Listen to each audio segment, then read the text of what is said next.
यथा ज्ञान और शक्ति के साथ हमने कुछ आप सबों के बीच में कहने और व्याख्या करने का प्रयास किया है, और मैं आशा भी रखता हूं कि आप सभी यहाँ पर आए सभी बुद्धिजीवी हैं, ज्ञानी पुरुष है, भक्त वृंद है, क्योंकि ऐसे सत्संग में वही आ सकते हैं, वही समय दे सकते हैं जिनकी अंतरात्मा से प्रेम का प्रवाह होता है। किनके प्रति? तो भगवान के प्रति, ईश्वर के प्रति, उस सर्वशक्तिमान परमात्मा के प्रति। हम किसी भी भाव में परमात्मा को याद करें, पूजा करें, वंदन करें, लेकिन एक ही लक्ष्य होना चाहिए। क्या? कल को बताया गया कि हर एक मनुष्य का अंतिम लक्ष्य क्या है? मोक्ष, मुक्ति, निर्वाण। हर एक जीवात्मा के एक ही उद्देश्य होना चाहिए कि जब तक इस संसार में रहूं, मैं अच्छे अच्छे धर्म के कार्यों को करूं, और इसके जाने के बाद में पुनः इस पृथ्वी पर, इस भव चक्कर में, इस आवागमन के चक्कर में न पड़ना पड़े। इस प्रकार से हमें सदैव भगवान से प्रार्थना करना चाहिए, और इसी निमित्त हमें हर एक कार्य को करना चाहिए। भगवान श्री कृष्ण गीता में कहते हैं, सभी कर्म करेगा, लेकिन जो मनुष्य कर्म योगी बनकर करेगा, जो कर्म को ठीक ठीक समझकर करेगा, उसका कर्म विकर्म हो ही नहीं सकता। उसका कर्म सकर्म होगा, अच्छे कर्म होगा, क्योंकि वह अपनी बताई हुई शास्त्र, पुराण, गुरु को वचनों को लेकर चलेगा। उसके मार्ग में कभी बाधा आ ही नहीं सकता। लेकिन इससे क्या बता रहे हैं श्री कृष्ण भगवान? अगर हम कर्म करते हैं, अच्छे कर्म करते हैं, सुकर्म करते हैं, उससे भी हमें बंधन लगता है, क्योंकि उससे हमें पुण्य बढ़ता है। पुण्य मिलना भी एक बंधन का कारण है, क्योंकि फिर उस पुण्य को पाने के लिए, उसको भोगने के लिए पुनः इस मृतलोक में आना पड़ता है। इसलिए ये आवागमन से, चक्कर से मुक्त होने के लिए भगवान बुद्ध ने कहा, निर्वाण को प्राप्त करो। हमारे सनातन धर्म, हमारे वैदिक धर्म ये बता रहा है हमें मुक्ति और मोक्ष को प्राप्त होना चाहिए। जब हम इसी कर्म को, भगवान श्री कृष्ण से अर्जुन पूछ रहे हैं, अगर हम कर्म करेंगे तो पाप होगा या पुण्य होगा, तो फिर बंधन लगेगा। तो हे परमात्मा, हे श्री कृष्ण, हमें ये मार्ग बताइए कि जिसको करने के बाद में फिर हमें मुक्ति ही मिले, कोई पाप और पुण्य का बंधन ना लगे। वो स्पष्ट बता रहे हैं कि एक ही कर्म होता है। वह क्या कर्म है? निष्काम कर्म योग। आप लोगों को पहले मैं 3 योगों के बारे में बताया था, भक्ति योग, कर्म योग, ज्ञान योग या ध्यान योग। लेकिन अभी एक भगवान श्री कृष्ण ने अत्यंत कृपा करके अर्जुन के द्वारा हम सबों को बता रहे हैं कि एक ही कर्म है जिसके करने के बाद में हम मुक्ति को पा सकते हैं। वह कर्म क्या है? निष्काम भक्ति योग, यानी जिसमें कर्म तो करेंगे लेकिन कोई बंधन नहीं लगेगा। कैसे समझा जाए? जिस प्रकार से एक मां अपने छोटी सी बच्ची को पालती है, पोसती है, पढ़ाती है, लिखाती है, फिर नौजवान करती है, युवती बना देती है। युवती बनाने के बाद में यथा योग उसे शिक्षा भी देती है, यथा योग उसे आगे बढ़ने की सारा जीवन की कमाई, मेहनत उस पर निछावर करती है एक माँ या एक पिता। इसको मैं उदाहरण इसलिए दे रहा हूं कि निष्काम क्या, इसके लिए समझने के लिए वो पूरा जीवन, जब तक वो बेटी युवती नहीं हो जाती, शादी के योग्य नहीं हो जाती, सारा समय उसी में लगा रहता है, देखभाल, जन्म से लेके 19-20 वर्ष के, जब तक उसकी शादी का समय ना आ जाए तब तक सारा देख रेख करती है। और अंत में तो ये भी कहती है, जब वर पक्ष के आते हैं तो क्या कहती है, मेरी बेटी के लिए मैं शादी करूंगी, ये अच्छा भी खाना पकाएगी आपके घर में, आपके घर का सारा साफ सफाई भी करेगी, बर्तन भी मांजेगी, अपने सास ससुर की सेवा भी करेगी। आजकल तो एक रिवाज निकला था बीच में, अभी नहीं है, कपड़ा सीने का मशीन भी, सिलाई का काम भी जानती है, ये भी करेगी। यानी वो चाहती है कि मेरी बेटी जितना भी मैंने किया उसका कोई से प्रलोभन नहीं है, थोड़ा से भी उसे लालच नहीं है कि मैंने बेटी को इतना पढ़ाया लिखाया, इसके ऊपर इतना खर्च किया, उसके बदले में मुझे कुछ मिल जाए, तनिक भी भाव नहीं होता है माता पिता का। और अंत में सिफारिश करने के बाद में कोई ऐसा मिलता है तो उस दूल्हे को, वर को अच्छे से उपहार देने के बाद में अपनी बेटी को साथ में विदाई करती है।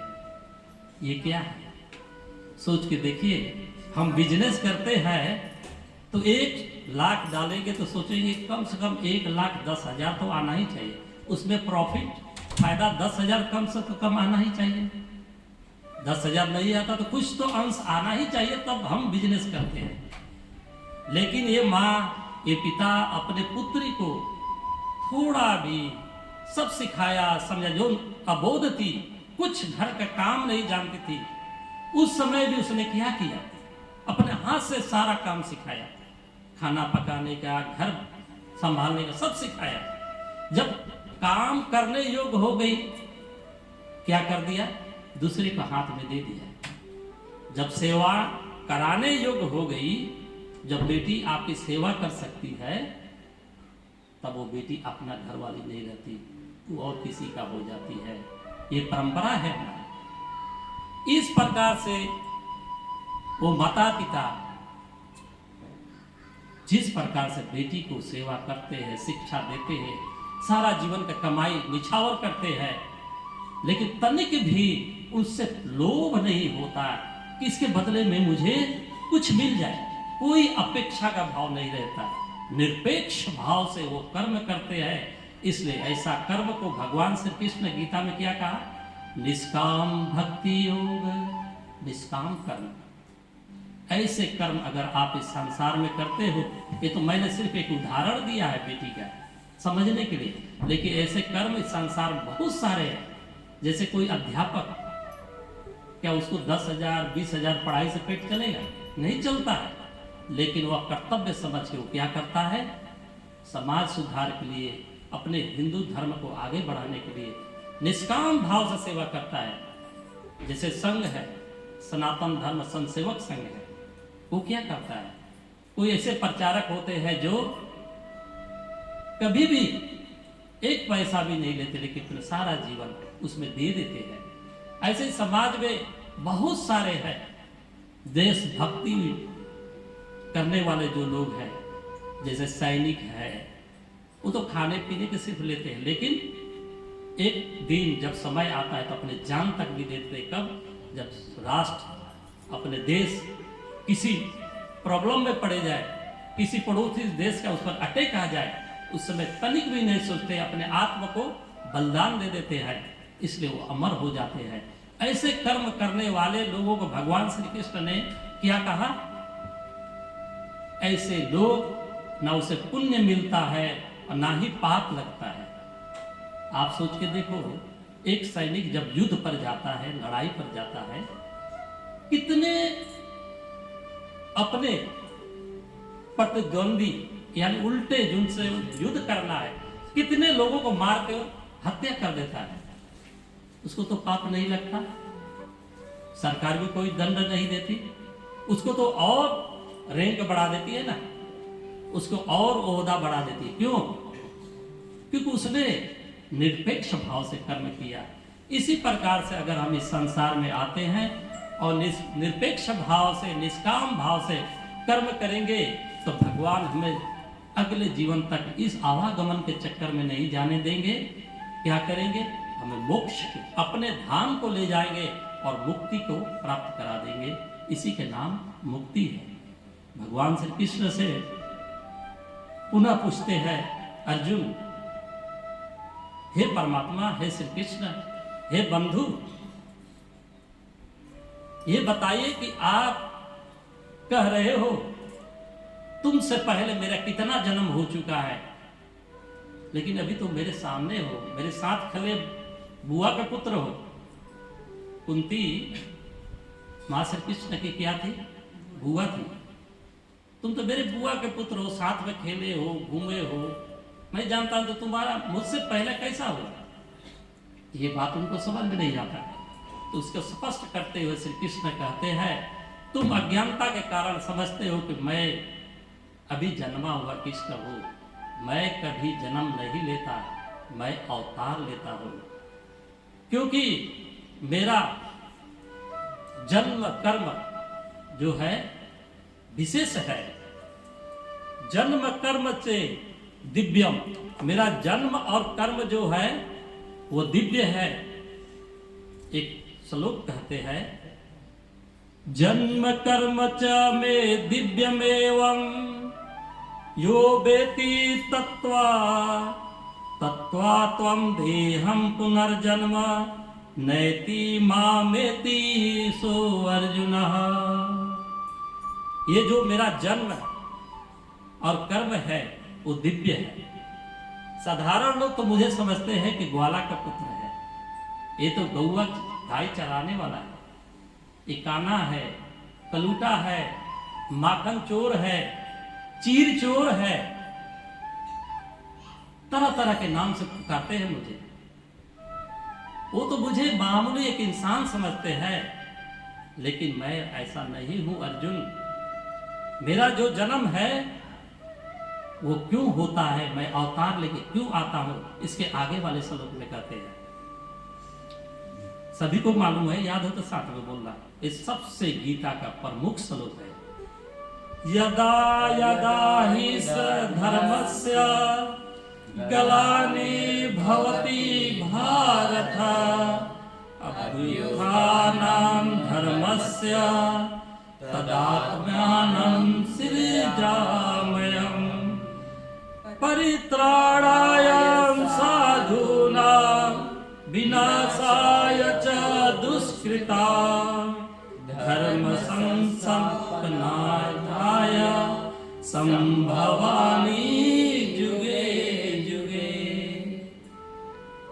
इस श्लोक का ये अर्थ होता है कि भगवान कहते हैं, इस संसार में जब जब धर्म का हानि होता है, जब जब धर्म का ग्लानि, हानि यानी धर्म समाप्त कभी नहीं होता है, कम होने लगता है। मान लीजिए, समझने वाली बात है कि छोटा सा माला मैं लिया हूं, 52 दाने वाला छोटा सा माला, अभी दिखाता हूं आपको तो क्या कहेंगे। एक माला है, लेकिन उसके सामने फिर 128 दाने, 108 दाने वाला माला दिखाऊं तो इस माला को क्या कहोगे? ये माला उस माला से क्या है? बड़ा है। लेकिन ये पहले वाला छोटा माला छोटा हो गया क्या? हरे कृष्णा,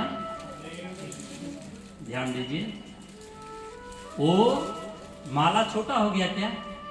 पहले वाला माला छोटा हो गया? नहीं, वो जितना बड़ा था उतना ही है, लेकिन उसके सामने 108 दाने वाला माला आने के कारण अब वो गौड़ दिख रहा है, यानी छोटा दिख रहा है। इसी प्रकार से धर्म समाप्त नहीं होता है। धर्म इस संसार से समाप्त नहीं होता, लेकिन अधर्म बढ़ जाता है। क्या बढ़ जाता है? अधर्म बढ़ जाने के कारण, इसलिए हे भारतवंशी अर्जुन, जब जब धर्म की अवनति और अधर्म की उन्नति होने लगती है। कहते हैं ना, अवनति मतलब धर्म लगता है कम हो गया और अधर्म ज्यादा होने लगता है, तब तब मैं अपने आप को प्रकट करता हूँ। क्या करते हैं परमात्मा? प्रकट करते हैं। जन्म लेता हूँ कभी नहीं कहा है ना, प्रकट करता हूँ। प्रकट का प्रकट क्या कहा है? पोला मम्मी पापा ने पोला सत्य, अपने आप स्वतः प्रकट हो जाना। जिस प्रकार से दो पत्थर है, आपको कहे कि इसमें अग्नि है तो दिखाई नहीं देगा ना, लेकिन उसको ज्यादा जोर से मारो उसको अग्नि दिखाई देगा, अपने आप प्रकट होता है। एक छोटी माचिस है, उसमें अग्नि है क्या? किसी को बोला बोले नहीं हो सकता, लेकिन जब उसको घर्षण होगा अपने आप प्रकट होता है। इस प्रकार से परमात्मा कहते हैं जब जब इस संसार में, मैं तो सभी जगह हूं, मेरे सिवा इस संसार में एक जगह भी खाली नहीं, मैं तो सभी जगह पर ही हूं। लेकिन जब जब इस संसार में अधर्म बढ़ने लगता है, धर्म ह्रास होने लगता है, तब तब मैं प्रकट होता हूं अर्जुन। और इसके बाद में क्या कहते, क्यों प्रकट होता हूं? साधु जनों की रक्षा के लिए और दुष्ट जनों को विनाश करने के लिए मैं युगों युगों में प्रकट होता हूं। गीता में युग युग बोला गया। आप लोगों से पूछा जाए युग कितने हैं तो कितने बोलेंगे? 4। लेकिन गीता में इस युग से, ये 4 युग से कोई लेन देन नहीं। 4 युग क्या क्या है? कलयुग, सतयुग, द्वापर, त्रेता। अच्छी बात, सभी जानते हैं। लेकिन इस युग का मतलब भगवान श्री कृष्ण कहते हैं ये युग युग में नहीं। देखा जाए तो भगवान के कितने अवतार हो चुके हैं? सनातन धर्म के अनुसार 24 अवतार हो चुके हैं, लेकिन विशेष 10 अवतारों की ही व्याख्या है। प्रमुख 10 अवतार को सभी जानते हैं। उसमें अंतिम अवतार भगवान बुद्ध का है। इसके बाद में और एक अवतार रह गया है जो कली का अवतार होने वाला है। बहुत देर अभी तो बहुत धर्म है ना, धर्म तो इतना है क्या बोले, तभी तो आप बैठे हो। धर्म नहीं तो क्यों बैठते हैं यहाँ पर? धर्म है, धर्म पल रहा है, अभी अच्छा है, इसलिए भगवान आने की जरूरत नहीं, आएंगे भी नहीं अभी। इससे बहुत कलयुग का जब अंत होने लगेगा, कलयुग का पूरा आयु कितना है? 4,32,000 वर्ष है। कितना है? 4,32,000 वर्ष। अभी कितना बीता है?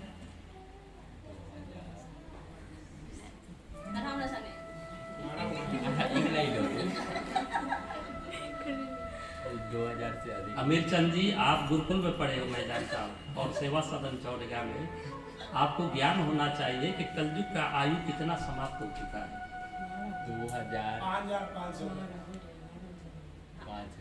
5,000 का ऊपर पर 5,500 वर्ष हुआ है। इसलिए कि गीता श्री कृष्ण का जब इस पृथ्वी से जाने लगे तब उस समय से अभी जोड़ने से 5,500 वर्ष होता है। लेकिन श्री कृष्ण भगवान के जाने के बाद में राजा परीक्षित जो अंतिम कलयुग का है राजा, सुने हो ना राजा परीक्षित को? किनके पुत्र है राजा परीक्षित? हाँ, उत्तरा की। उत्तरा का, उत्तरा किनकी बहू है? उत्तरा द्रौपदी क्या? द्रौपदी। द्रौपदी किसकी बहू है? द्रौपदी माता कुंती की। ठीक, तो सोचो माता कुंती श्री कृष्ण भगवान के क्या लगती थी? बुआ। तो ये राजा परीक्षित क्या लगेगी कृष्ण का? नाती। हाँ, इतनी पीढ़ियों के बाद में कलयुग आए। उस कहानी में मैं नहीं जाऊंगा क्योंकि श्रीमद् भागवत पुराण की कहानी है। लेकिन आप सभी जानते हैं, ज्ञानी है, कि उस समय कलयुग आता है और माँ अधर्म को, धर्म रूपी बैल को 3 टांगों को तोड़ दिया होता है। एक ही टांग पे खड़ा है, वो भी टांग को अब तोड़ने ही वाला था। अचानक राजा परीक्षित शिकार करने जाते हैं और वहां पर रोकते हैं, दुष्ट तुम कौन हो? इस निर्हत्थे बैल को तुम क्यों पीड़ा दे रहे हो? धनुष निकाल लेते हैं और कहते हैं अभी खत्म कर दूंगा तुझे, ठहर। इस प्रकार की बात को सुनने के बाद में वह कलयुग काला कलूटा है ना, एकदम काला कलूटा है, लंबा है, सुंदर भी नहीं है, देखने में बहुत भयानक है, भयावह है। कहता है महाराज हाथ जोड़ के सामने आ जाता है, क्योंकि राजा परीक्षित चाहे तो उसको हत्या कर सकते थे, क्योंकि उसमें इतनी धर्म की शक्ति थी। उनके इनके पौत्र है अर्जुन का, इसलिए वो हत्या कर सकते थे। और कलयुग समझ भी गया कि मुझे हत्या आज को तो हो ही जाएगी, लेकिन हाथ जोड़ के प्रणाम करते हुए कहता है महाराज परीक्षित, आज आपका साम्राज्य पूरा संसार में है। उस समय सिर्फ म्यांमार, जापान, कोरिया ऐसे ऐसे देश नहीं थे, 200 के ऊपर देश नहीं थे, बहुत कम था देश, लेकिन उसमें सारा अखंड जब चलता था पृथ्वी पर, इस छोर से उस छोर तक उसको चक्रवर्ती राजा बोला जाता था। पूरा ग्लोबल का राजा होते थे, समझते हैं? सिर्फ एक भारत का, एक म्यांमार का ऐसा नहीं, उस समय की बात है। उन्होंने कहा कि आप चाहो तो मुझे मार सकते हो, लेकिन राजन एक बात को सुनो, भगवान की प्रकृति के कारण मेरा अब समय आ गया है।